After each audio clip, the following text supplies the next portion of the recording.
But the other thing that excites me about being here today is that I have to talk about something that's really cool, and that's doing surveys.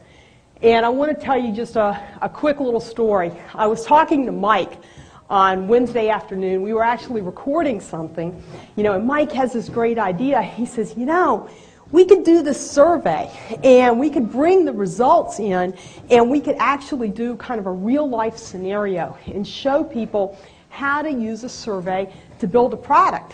And he said, can we do it? So it's like Bob the Builder. Can we do it? I'm like, yes, we can, So Wednesday night, I'm sitting down and I'm writing a survey and I'm programming a survey. And Thursday morning, I grew up really early writing a survey and programming a survey. And so I get it all done and I let Mike know that we've pretty much got the survey ready to go.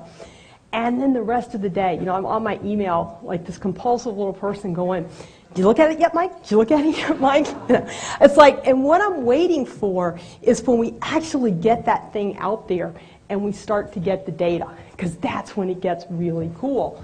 And what happens once you get that survey, you get it programmed, you figure out how to take the cap off the pen, you get it programmed, you get it out there, and you start watching these responses come in.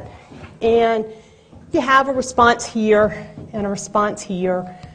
And it all starts to come in a little at a time, and a little at a time, and a little at a time, and gradually the contours emerge if you're tall enough to put all the data points there.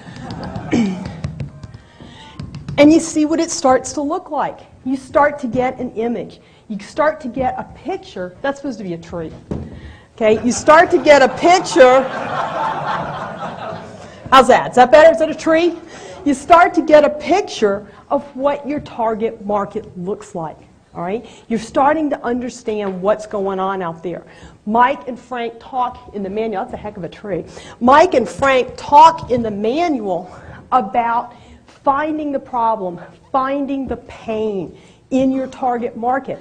Well, that's when we get this picture. That's what we start to understand. We start to know what the problem is, what the pain is, how we can come up with products that will solve their problems and ease their pain.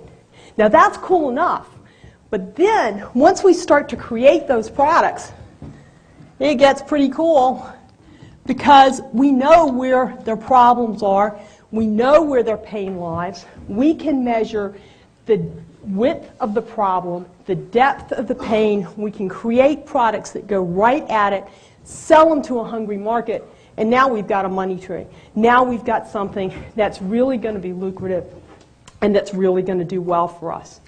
And that's what we're going to do today, is give you a system for doing exactly that.